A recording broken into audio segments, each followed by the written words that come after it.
À 46 jours d'un rendez-vous qui peut faire basculer le destin de toute une génération, une nation retient son souffle. Mais la vraie bataille, elle, ne se joue pas seulement sur le terrain. Non, elle se décide en silence dans les couloirs feutrés de la FIFA à Zurich. C'est ça.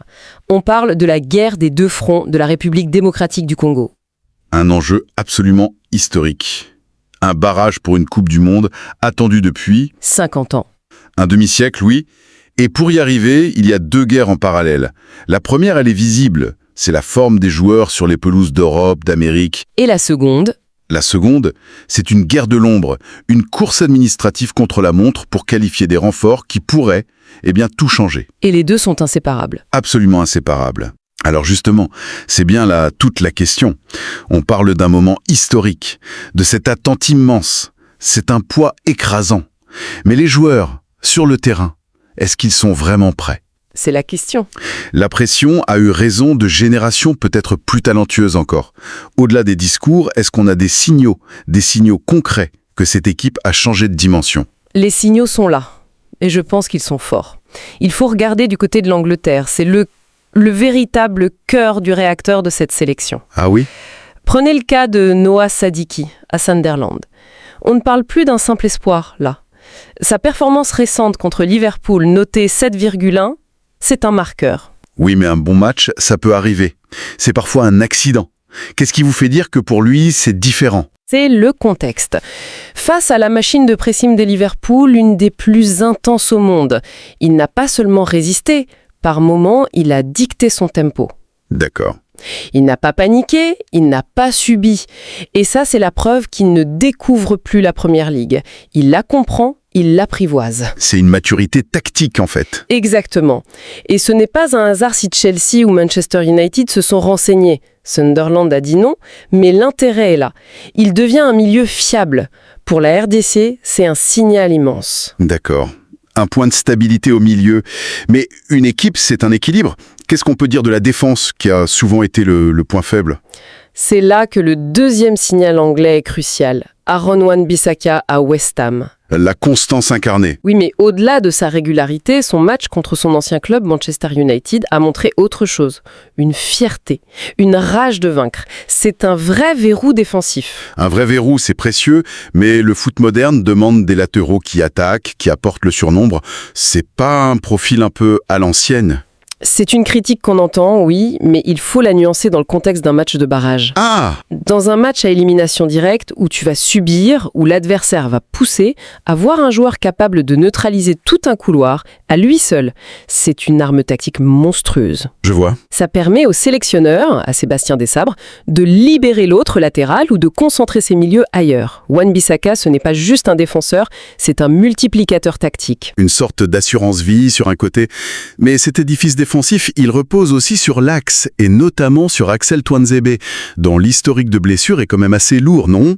C'est le point de fragilité, vous avez raison. L'inquiétude était là. Oui. Mais les nouvelles sont rassurantes. On parle de 2 à 3 semaines d'indisponibilité. En gros, il pourrait rejouer début mars et arriver frais pour le rassemblement. Ce qui est un soulagement capital. Capital. Tuanzebe, c'est l'équilibre, l'expérience, la puissance. Son retour est non négociable. Et cette fragilité, on la retrouve avec Paris Magoma à Norwich. Il revient, chaque minute est une victoire. Mais c'est une course contre la montre. C'est ça. La porte n'est pas fermée, mais le temps presse. Le contingent anglais semble donc monter en puissance, mais avec des zones d'incertitude. Pendant ce temps, de l'autre côté de l'Atlantique, il y a un cas qui intrigue. Le gardien Dimitri Berthaud, au Canada. Oui. Franchement, un gardien qui joue au Canada, est-ce que c'est vraiment la solution à un poste si exposé ? C'est une question légitime, si on regarde juste le prestige du championnat. Mais ce qui est fascinant avec Berthaud, ce n'est pas tant où il joue, mais ce qu'il a vécu. Son parcours est un cas d'école. C'est-à-dire ? En quelques jours, il a connu le paradis et l'enfer. D'abord, l'euphorie. Il est élu homme du match contre les Tigres du Mexique, une des meilleures équipes du continent. D'accord.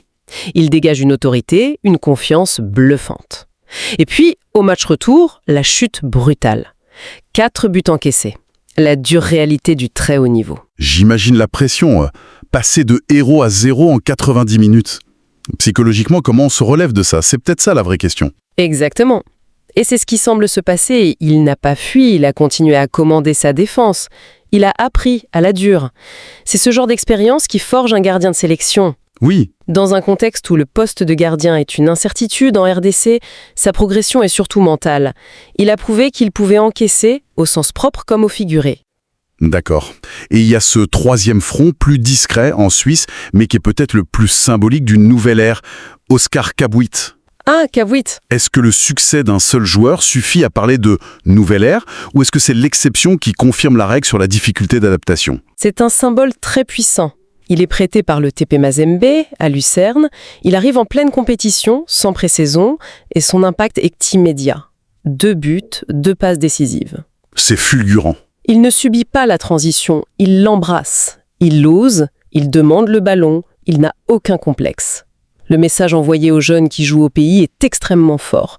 Le fossé n'est pas ininfranchissable. Il prouve que c'est possible. Il prouve qu'un joueur formé sur le continent peut performer tout de suite en Europe.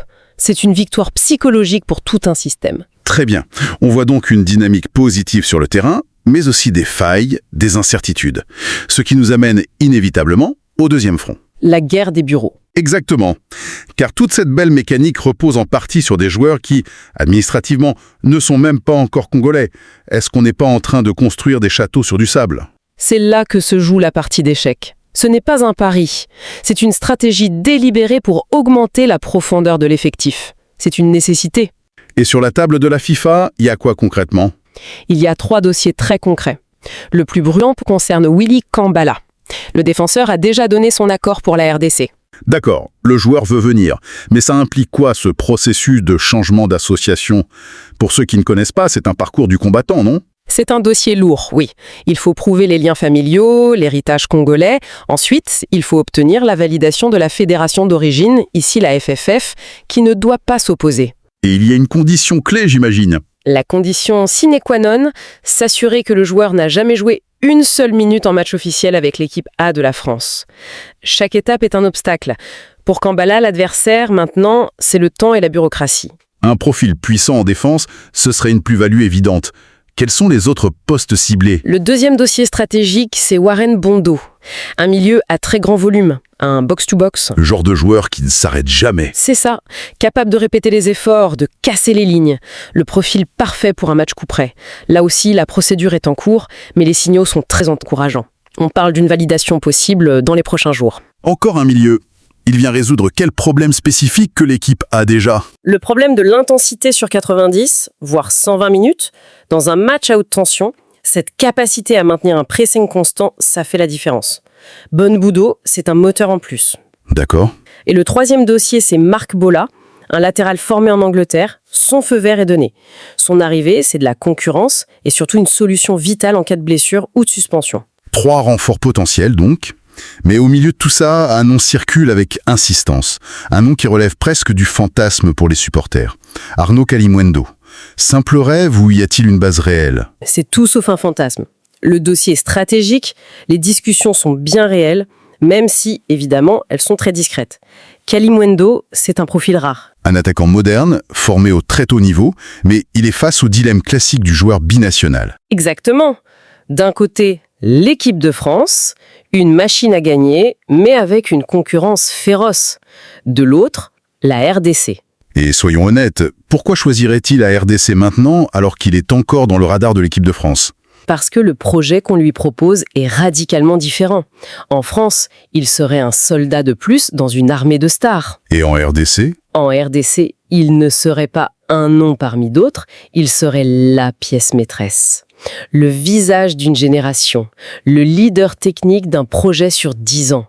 C'est la différence entre être un soldat dans un empire et un roi dans un royaume. C'est une proposition alléchante, mais le timing semble très court. Mars, c'est demain. Mars, ça semble trop court, c'est vrai. Un tel choix demande de la réflexion. Mais... Et c'est là que tout peut basculer. S'il y a qualification. Si la RDC se qualifie pour la Coupe du Monde, le décor change radicalement.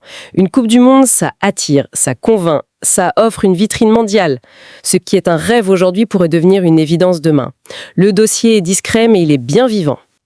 On se retrouve donc avec une équation d'une complexité folle. Des joueurs qui doivent rester au top, des blessés qui doivent revenir, des administrateurs suspendus aux emails de la FIFA. Tout ça en 46 jours. C'est ça.